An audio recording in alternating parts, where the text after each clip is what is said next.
Hola ingenieros, bienvenidos a un vídeo más. Soy Michel Quintero y en el vídeo de hoy vamos a hablar acerca de contactos principales, refiriéndonos al contactor.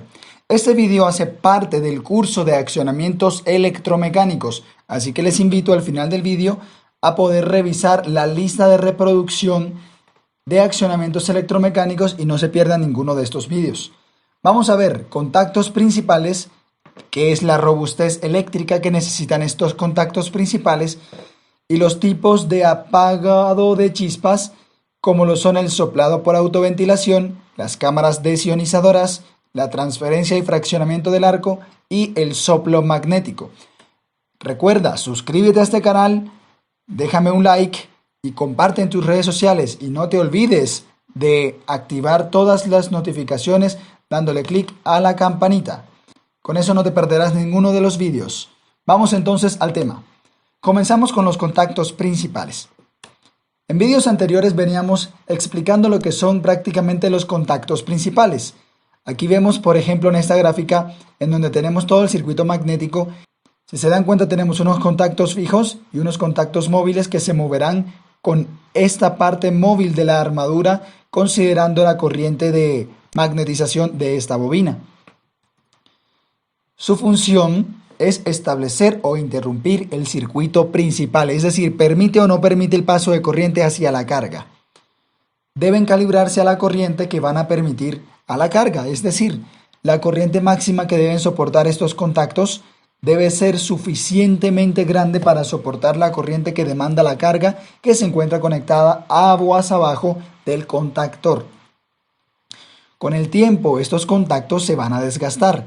Por eso es necesario revisar periódicamente la cota de presión en funcionamiento. La cota de presión, ¿qué es? Es la distancia que permite que los contactos fijos y móviles se junten justo antes de que el circuito electromagnético se cierre completamente. Es decir, estos puntitos grises que vemos acá, vamos a señalarlos, estos puntitos grises que vemos acá como cota de presión permiten que estos contactos se unan antes que se cierre todo este circuito magnético, que se toquen las dos partes de la armadura, tanto la móvil como la fija. ¿Cuándo deben cambiarse? Deben cambiarse cuando esta cota de presión se encuentre por debajo del 50% del valor inicial con el cual venían de fábrica. Recomendaciones para el cambio de contactos principales. Primero que todo, se recomienda cambiar todos los contactos y no solamente el dañado, porque si se cambia uno solo, puede que la cota del nuevo esté al 100%, mientras que las cotas de los contactos viejos no estén en óptimas condiciones y al momento de cerrar el circuito magnético sea una cota la que está logrando cerrarse y las otras no se cierran, por lo que vamos a sobrecargar la primera cota, la cota que está en perfecto estado, y la vamos a dañar más rápido de lo que debería. Segunda recomendación, debemos alinear los contactos respetando la cota inicial de presión, que queden todos en la misma alineación. Con eso evitamos que una cota toque primero antes que las otras. Tercero, verificar la presión de cada contacto con el contactor en funcionamiento. Es decir, después de que hayamos realizado la alineación de los contactos, debemos energizar el contactor para verificar que los tres contactos estén transmitiendo corriente eléctrica. Cuarto, debemos verificar que los tornillos y tuercas queden bien apretados para que no haya una oscilación interna que pueda dañar los contactos antes de tiempo. Veamos qué es la robustez eléctrica. Es el número de maniobras que puede realizar un contactor bajo carga en función de la corriente máxima cortada, es decir, la corriente máxima que permiten los contactos cortar, interrumpir o permitir. Entonces es la cantidad de veces que yo puedo abrir y cerrar mi contactor siempre y cuando se encuentre bajo carga. Preferiblemente la cantidad de veces que lo vamos a abrir si los contactos son normalmente cerrados y previamente el circuito se encontraba cerrado.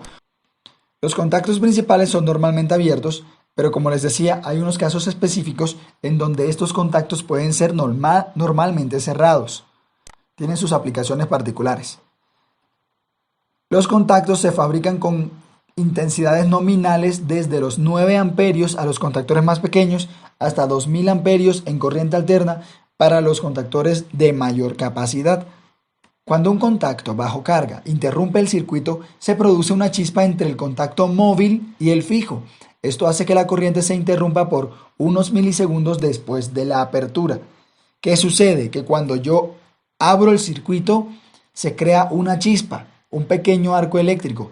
¿Por qué? Porque el aire alrededor de los contactos se ha calentado por el paso de la corriente y llega a una temperatura de ionización.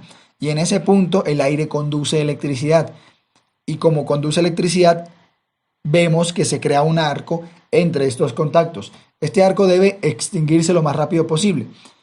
Por eso vamos a hablar ahora de las cámaras apagachispas. Aquí tenemos un tipo de cámaras apagachispas con forma de aletas que las mencionaré más adelante. La chispa que se crea tras la apertura de los contactos podría ascender hasta unos 8000 grados centígrados si no se disipa rápidamente. ¿Qué pasa con 8000 grados centígrados? Vamos a dañar el equipo y probablemente podríamos incluso hasta ocasionar un incendio en la fábrica. Es por ello que usualmente los contactos se ubican en una cámara llamada apagachispas. La cámara está constituida por materiales muy resistentes al calor, como lo son los poliésteres, con un alto porcentaje de fibra de vidrio para que precisamente soporte altas temperaturas. Por las altas temperaturas, la chispa debe extinguirse lo más pronto posible y para ello existen diferentes técnicas que presentaremos a continuación. Vamos con la primera, que es el soplado por autoventilación. En este caso, la cámara apagachispas tiene dos aberturas y funciona como si fuera una chimenea. Ya veremos por qué. Tiene una abertura amplia que se ubica en la parte inferior de la cámara y una abertura pequeña que se ubica en la parte superior de la cámara. Idéntico a las chimeneas. Las chimeneas tienen una abertura bastante grande, pues en la parte de abajo, en donde usualmente sale el vapor de una caldera o de lo que sea, de cualquier proceso térmico. Y en la parte superior tiene un orificio mucho más pequeño que el orificio inferior para que puedan salir los aires calientes o los gases calientes. El aire caliente sale por la abertura superior mientras la cámara se enfría con el aire frío que ingresa por la abertura inferior. Con eso estamos refrescando y autoventilando la cámara. Esto provoca que la chispa se alargue y se extinga al rozar con las diversas piezas metálicas internas de la cámara apagachispas. Este sistema es adecuado y efectivo solamente cuando las intensidades de corriente no son de valores muy altos, porque con valores muy altos el arco sería tan grande que una autoventilación natural no sería capaz de extinguir la chispa o el arco. Segundo sistema, cámaras desionizadoras. Esta cámara lo que va a evitar es que la temperatura del aire llegue a la temperatura de ionización. Vean, las cámaras se recubren en sus paredes con láminas metálicas para que absorban el calor producido, actuando como si fueran disipadores. El aire no alcanza de esa manera la temperatura de ionización, por lo que no existiría una chispa. Este sistema usualmente se combina con el de soplado por autoventilación, es decir, para poder enfriar aún más el aire, es necesario que tengamos el sistema de autoventilación descrito anteriormente, con dos orificios, uno superior y uno inferior. Se mejora la temperatura interna de la cámara y a su vez se disipa a través de las paredes de la cámara, evitando que se ionice el aire. Como tercer método tenemos la transferencia y el fraccionamiento del arco.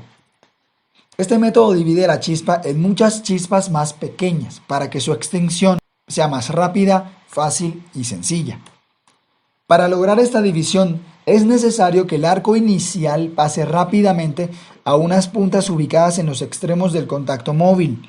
Es decir, encima de los contactos móviles va a haber como especie de un canal de unas puntas captadoras que van a permitir que el arco se redirija a través de ellos y de allí llegan hacia los contactos fijos.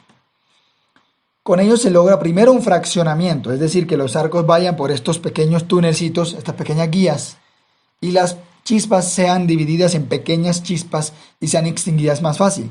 ¿Cómo? Con una serie de aletas que pueden ser de hasta 32 aletas que se encuentran en las paredes de la cámara apagachispas, idéntica al modelo que mostrábamos inicialmente cuando empezábamos el tema de cámaras apagachispas. Si se dan cuenta, en cada una de estas aberturas, esta no tiene 32 aletas, es más pequeña. En cada una de estas aberturas se disiparía el arco, haciendo que el arco sea de un tamaño mucho más pequeño. Tendríamos unas pequeñas chispas en cada una de esas aberturas y se van a enfriar con el tiempo, muy breve tiempo, gracias a todo este metal que empieza a disipar la temperatura del aire y a permitir que la chispa deje de existir gracias al enfriamiento del aire. También tenemos por último el soplo magnético. Esta es una técnica que permite alargar la chispa para aumentar la resistencia eléctrica, impidiendo que la corriente siga circulando. Para lograrlo, se usa un proceso electromagnético, pues al formarse el campo eléctrico entre los contactos fijos y móviles, habiendo una polarización entre ellos dos, también se va a crear un campo magnético circular, que es orientado y canalizado por dos placas de acero ubicadas a los lados de la cámara apagachispas.